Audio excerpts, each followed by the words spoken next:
Hiya, this is the second week we're going to run the broadcast video answers, video Q&A. So again, we're going to run it straight through, be as spontaneous as possible. So if I make mistake, I make mistake, and then that's the end of it. So I'm going to try and stick to about 10 minutes, see what I can answer, and then the others will roll over. The questions are a lot more challenging this week, and one of them is interesting, is regarding the proteins and which one can make your skin thin, and obviously people go to white fish for that. Actually, the reality is that your skin looks thinner when your body fat's lower. So you'll find that in a lot of preps, fish becomes a meal of choice when you're trying to put a lot of protein in, a high amount of protein very quickly to get to the next meal, because the digestibility, it's faster than red meat. But actually, if you're low body fat, your skin will appear thin regardless. So, you know, in my case, I've done, you know, depletions on red meat because it was okay for me or someone else. So it's down to the individuals. But normally white fish, it's a much faster absorbing meat, so it lets you get to the next meal very quickly. Sometimes it's used as a post-workout, pre-workout meal, just because it doesn't sit on your stomach for that long.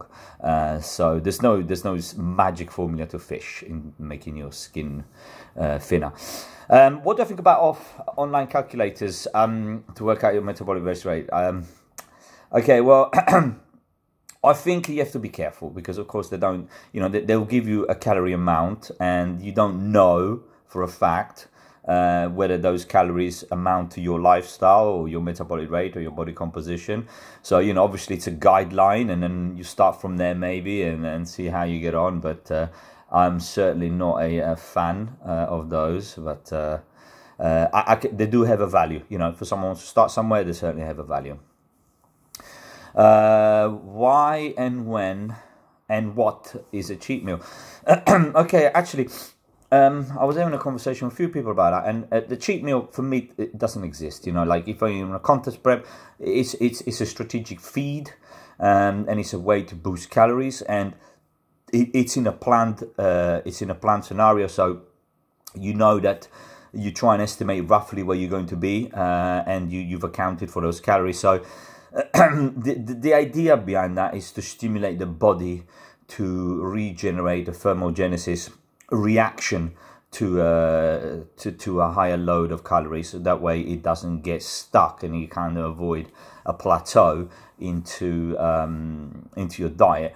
Now, if you constantly are on low calories, it's obviously not very good, but there are times that you need to do that. Now, but if you are on a normal diet, you know, into a normal 12 weeks, 14 weeks transformation, and you've got cheat meals there, I mean, you know, a lot of them they are there as a reward meal because you've done well, and that sort of stuff. So it's a different way of looking at things, and the meal quality and choice does vary. But certainly in my diet plan, I do discuss what these cheat meals are, because they still need to provide some nutritional value, and I do like to allocate them in relation to some training programs. The importance of correct breathing and the engagement of core during exercise. Tessa, thank you. This is a very important part actually of training, because a lot of people blow air out of they blow air out of the stomach, and that's pushed out, and actually that opens up your stomach. What you want to do is you want to make sure that the air is coming from the diaphragm and you keep the stomach tight. So it is a discipline, and it's a way to engage energy from the core, so in order to stay and have a better aesthetic. So that is something a lot of people perhaps don't appreciate, and it's something that, you know, if you do have a PT or if you're new to the gym, please invest some time into understanding the breathing process, because it is fundamental to the development and the release of power. I mean, it also for other things, like for fitness and again posture, and also if you're going to powerlifting or something like this, you know, the breathing is such a key part of training. I mean, you know, you need oxygen, you need it in the right way. What do I think about deload weeks and how do they work? This is really good question, because Deload weeks, I think it does depend on the scenario. If you are a power lifter, yeah, and you're working to an 8-week program and you've scheduled certain things, you're working to kind of a point where your fatigue level, you're overreaching on purpose on something in order to deload. So, and that is part of a plan because you're monitoring strength, and strength is a lot more, it's a lot clearer to monitor.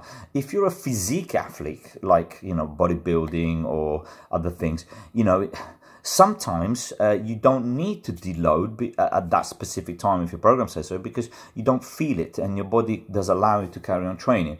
So, you know, deload is a way to allow your nervous system to relax, to continue to move at a certain percentage so that effectively your muscle refresh. Now, I personally would rather have a deload 2-3 days to let the body regenerate rather than a complete week off. So I think there's a value to deload weeks, but I would use it strategically. So if you're a physique athlete, I would go by the condition you look. And if you're no longer able to lift, or you look extremely flat, or your motivation's down and you're starting to pull tendons and things, then probably you've overreached and your physique will suffer. Then at that point you probably do want to look at a possible deload. But a deload is essentially doing the same exercises at a lower intensity. Okay, how do we measure progress, measurement, photo achievement? Actually, yeah, this is good because, again, if you're doing strength, then you've got numbers. You know, that's it. Those are the numbers. Those are the things. If you're doing athletics and things, again, you know, you've got numbers, timings, that sort of stuff, and that stuff is it's key and it's very easy. If you are looking at transformations and things like this, it can be a little bit tricky, and weight is not always the right tool or the right reading in order to say, well, week 1 I've lost 2 pounds, therefore week 2 I'm going to lose 2 pounds again, because your body may give more at one stage into your diet than the second part. So obviously taking pictures has a much better value, but also having someone evaluating those pictures and evaluating your program is probably very, very good. And a way to continue to maintain the progress is to have a program that allows you some kind of log or something to show where you are improving from a perspective of training as well as the way you look. And of course you've got your diet associated with it, you know. Can you sustain that training with that diet and continue to look a certain way? So yeah, I think, you know, just sometimes people can get a bit misled with just the scales. And I think it's also a sensitive thing, the scales, because, you know, sometimes, you know, you could get on there and hold water and then you think, oh my God, and then you start to over diet and then your body compensates. So, you know, it's important to maintain a general view of things. The fit your macros. Okay, actually, I'm not a fan of that, and I'll tell you why. Because people that have bragged about that to me have kind of gone too far the other way with it.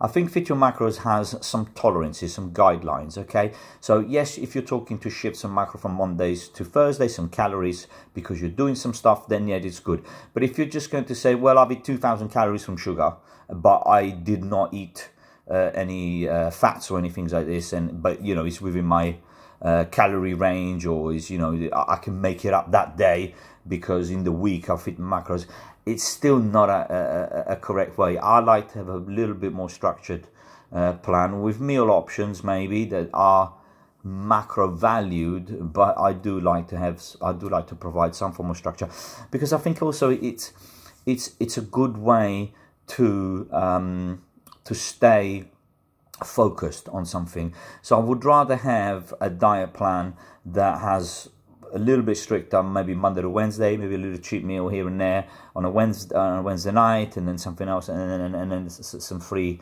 available calories on a Sunday. I think that it's a better way to go. I'm approaching the 10-minute mark, so I think I'm gonna hit the last question. Okay, how to... Oh, right, okay, yeah. I really want to address this question about progressive overload. This is important, guys. Progressive overload, I think a lot of people, when they look at a program, they think, okay, progressive overload, the only way to progressively load is to increase strength. Now, let's look at this concept for a moment, okay? If all we're doing is monitoring strength, at some point you will stop to progressively load, because there'll always be a weight that will beat you, okay? Progressive load means volume against intensity, against weight, against your current weight, and a specific set of exercises. So, and it's got a periodization. You then have to desensitize to that load in order for that load to work again if you're looking for hypertrophy. If you're looking for obviously absolute total strength from a powerlifting perspective, then yeah, things are, obviously the weight is king.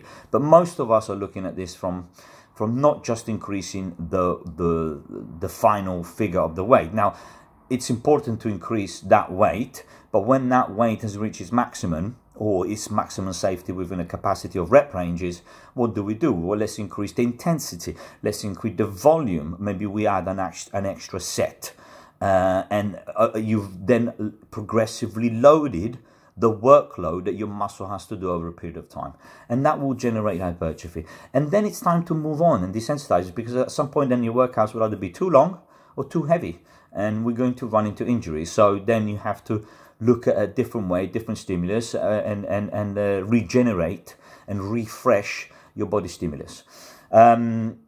Thank you very, very much. I hope this. I hope I answered what I can in a decent manner. There's more questions. I think I will answer them as an article. Thank you very, very much for your time. Thank you very much. Bye bye. Oh, by the way, happy Easter.